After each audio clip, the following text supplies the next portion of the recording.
Hey YouTube, welcome to my channel. It's a little bit exciting for me, I suppose. It's something I've never tried before, but also a little daunting because I got no clue what I'm doing.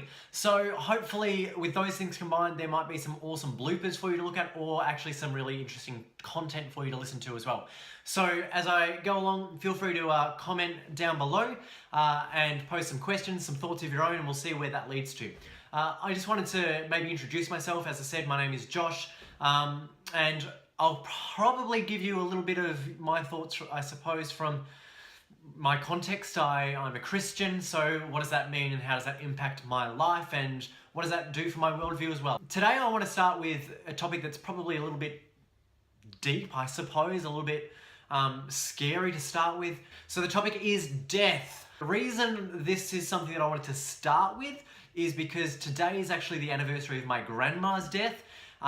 So that's kind of been weighing on me a little bit. Went through my Facebook feed early today and it was like, hey, on this day, remember this post? And it was like, yay, my grandma had died 14 years ago today. So Facebook wasn't around then, but I did make comment on it when it was 10 years from her death, the anniversary of her passing.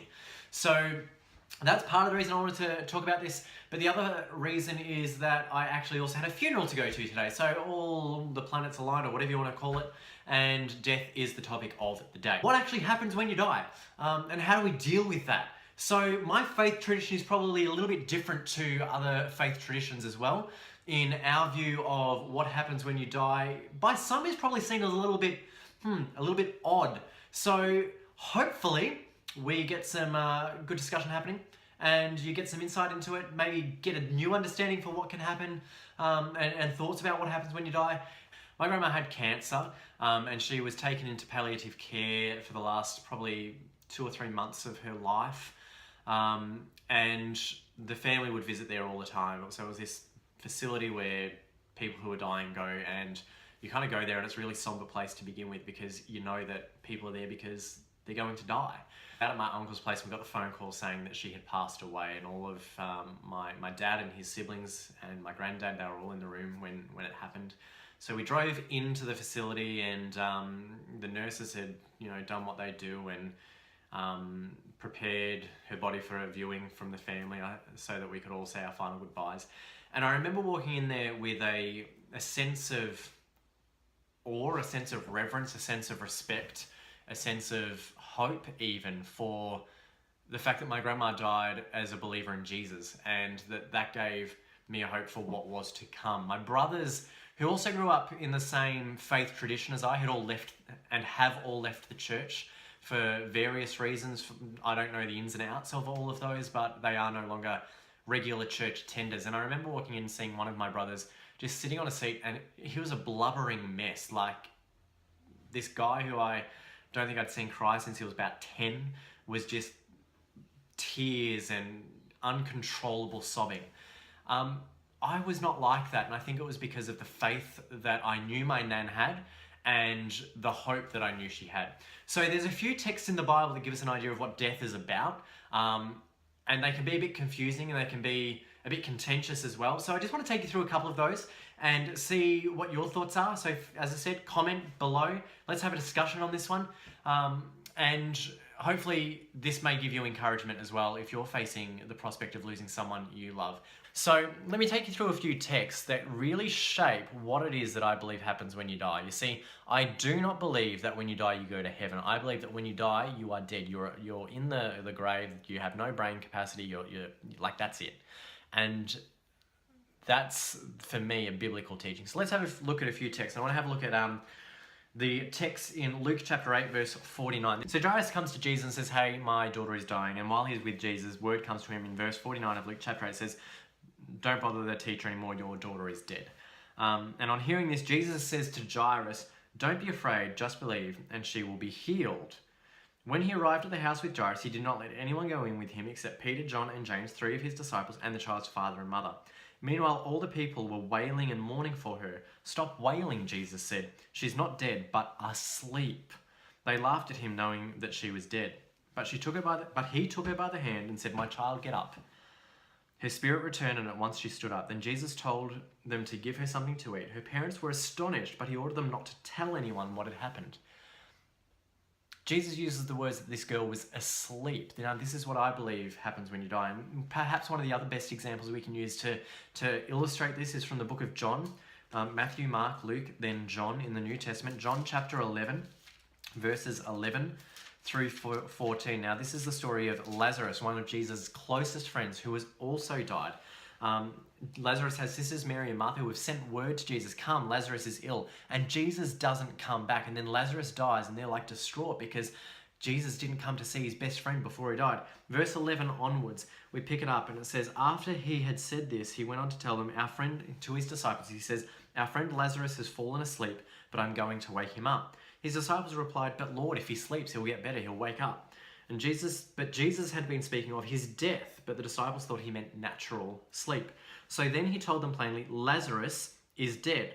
And he goes on to say, for your sake, I'm glad I wasn't there so that you may believe. So let us now go and see him. Jesus here has used two very strong examples to say that sleep is death is a sleep-like state. That is, when you die, you are pretty much asleep. Like when you're asleep, you're kind of there, but you're not anywhere else. So when you're asleep, your mind might wander, you might have dreams, but you don't go to heaven. And likewise, when you die, you don't go to heaven. That's the comparison that I'm making. Now, one of the reasons that I really don't believe that you go to heaven when you die is from another text, 1 Thessalonians chapter 4, verse 16. Also in the New Testament, Matthew, Mark, Luke, John, Acts, Romans. What's after that? Acts, Romans, Corinthians, Galatians, Ephesians, Philippians, Colossians, Thessalonians. That's the one. So 1 Thessalonians chapter 4, reading from verse 13. It says, brothers and sisters, we do not want you to be uninformed about those who sleep in death. This is now the gospel writer Paul writing. We don't want you to be uninformed about those who sleep in death, so that you may not grieve like the rest of us. So that you do not grieve like the rest of us who have no hope. We believe that Jesus died and rose again, and so we believe that God will bring with Jesus those who have fallen asleep in him. According to the Lord's word, we tell you that we who are still alive, who are left till the coming of the Lord, will certainly not precede those who have fallen, yet again, the word asleep. For the Lord himself will come down from heaven with a loud command. This is the second coming of Jesus, with a loud command, with the voice of the archangel and with the trumpet call of God, and the dead in Christ shall rise first. After that, we who are still alive will be caught up together with the clouds to meet the Lord in the air. Now, here's my argument, here's my logic. If you die and go to heaven, how can you then be the dead in Christ rising first? It's kind of like Jesus saying, hey, you've died, come receive your reward for being faithful and believing in me. Come to heaven, celebrate with me, live with me until my second coming, and then I'm going to kick you out of heaven and I'm going to raise you again to life. Doesn't really make sense to me. It's like kind of giving a gift but taking it back at the same time. So I don't think that there is a strong biblical argument for going to heaven once you die.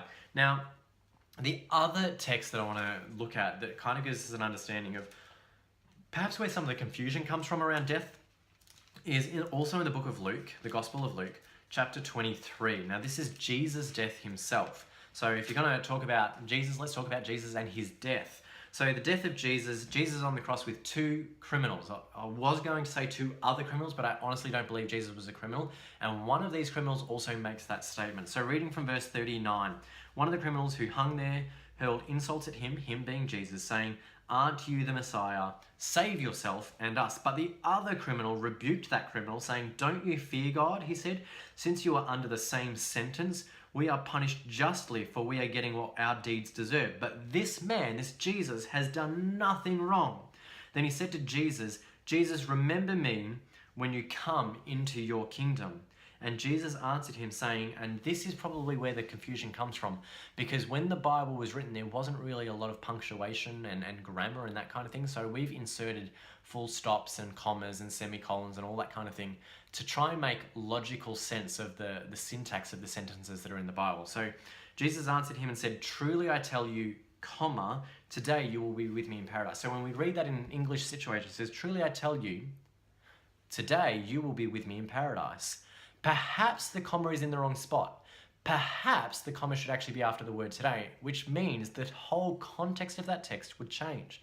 Truly I tell you today, you will be with me in paradise. You won't be with me today, but you will be with me in paradise. Perhaps that's where one of the mistakes is made. Perhaps even the comma is in the right place. Because once you die, if death is a sleep-like state, you don't have any knowledge of the passing of time while you're asleep until you check your clock when you wake up. So perhaps it could be, truly I tell you, today you will be with me in paradise, because the very next thing that this criminal is going to remember is rising in the sky to meet Jesus. And for him, that happens in the blink of an eye, as if it is today.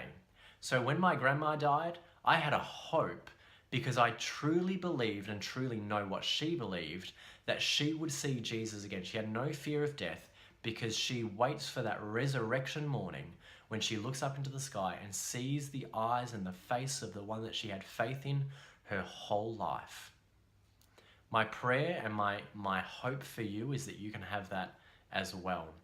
So my challenge for you is to live out this faith. Delve into the Bible, understand these truths as you come to know them, and hopefully you can see Jesus in the everyday as well.